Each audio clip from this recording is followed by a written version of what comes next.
we talked a lot about your dad. Yeah. And what about the impact of your mother? Yes. Yeah, that's I think without our mother, it has been Yeah. quite some time now. Of course, that she left the world as well. But How old were you? You were when you were 8. yeah, she was 8, young 10, girls. Okay. 12. Yeah, so young children, young children. So that's Yeah. already it's more than 20 years ago. But yeah, it was a bit of an interesting. It's an interesting question. So my father was very stable in that sense. He was always there. My mother was with us, and she left. She left us to go to Spain. Came back, left us, came back because she had a disease, a mental disease. So yeah, obviously as children, it is normal, but not normal. Yeah. Your mother is there and not there. So the only thing what we know is that she was there and not there. But of course, like she had a mental disease. So there were a couple of situations as well that I still remember. And right now I think like, whoa, what an intense moment was for her. But for me as a child, I didn't really understood it. Now I understand it. But she was there, but she was not there. So yeah, of course, it is quite painful at that moment when you're a child. But at the same time, it was as well normal. Yeah, it's crazy to say. It was what it was. Yeah. Okay. And then our father was there as well to support. And then we were children, so we are as well playing and doing our things. But I think honestly, we're writing a book, and I already know, and I talked about it with my father, that I want to dedicate that book to our mother. Oh, sweet. Okay. And the reason is that I think without my mother passing on, I don't think that we would sit here. Yeah. I really don't think. Why? Can you? Because she was also the reason that my father actually went way more into the extremes. He was suffering. He was suffering. And with us as well. So he had 4 children as a single dad that he has to raise. And he's not the most. He's like also a child in some way. So it was a lot. So he had to step up. For him, I think the cold, going into the extremes, it was a way to deal with the suffering, because it was a way for him to still the mind, the thinking mind, the suffering mind, the suffering. And when you go into the extreme, really, the way that he tells it is the cold healed me. Wow. My children made me survive, but the cold healed me. And I understand that.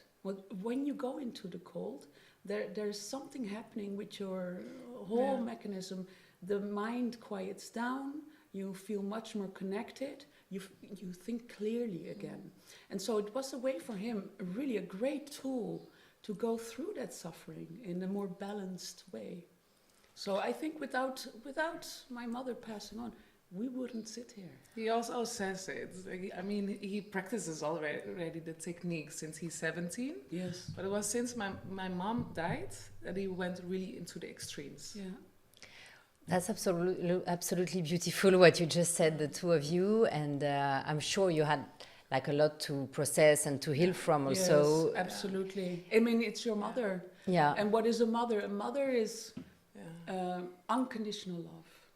It's unconditional love. And a father, our father, had to take that role on as well.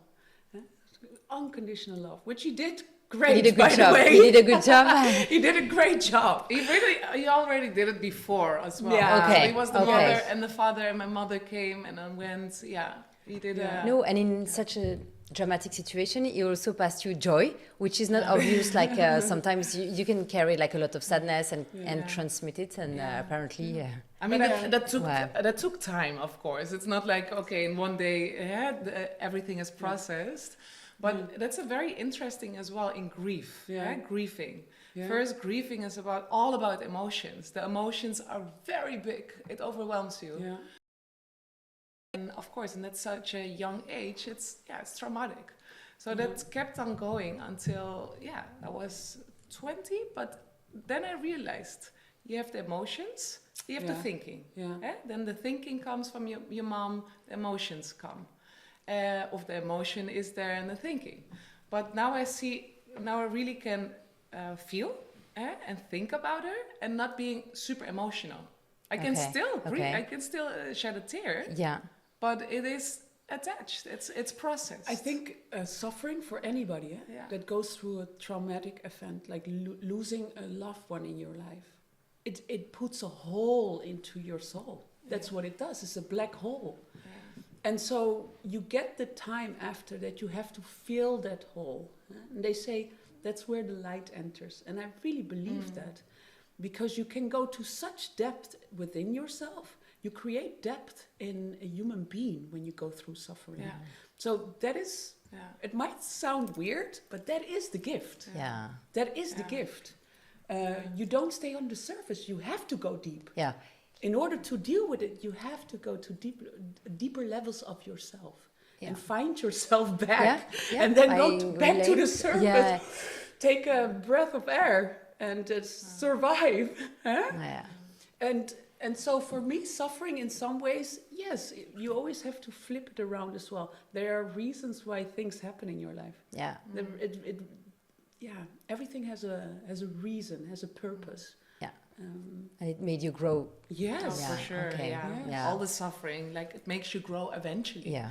And as well, so my mom, I was 10, but of course I was at 10. But through the years, everybody will deal with some kind of suffering. Yeah. It's a disease, or losing a loved one, or not reaching what you want.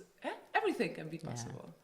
But eventually, that energy that is coming from suffering, if you canalize that and bring it into something different, so for example, creativity, it can be such a great force for other things. Well, the best love letters or love songs are created when you are really suffering. Yeah, true.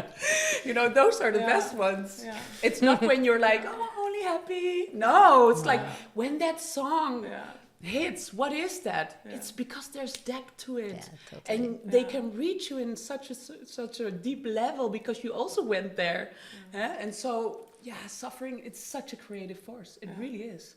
And Rumi also, they talked about it yesterday as well, that suffering is really, it's sort of a way to creation. Without suffering, no creation. Yeah. Without friction, no spark. Yeah. This is how the universe works in some mysterious ways.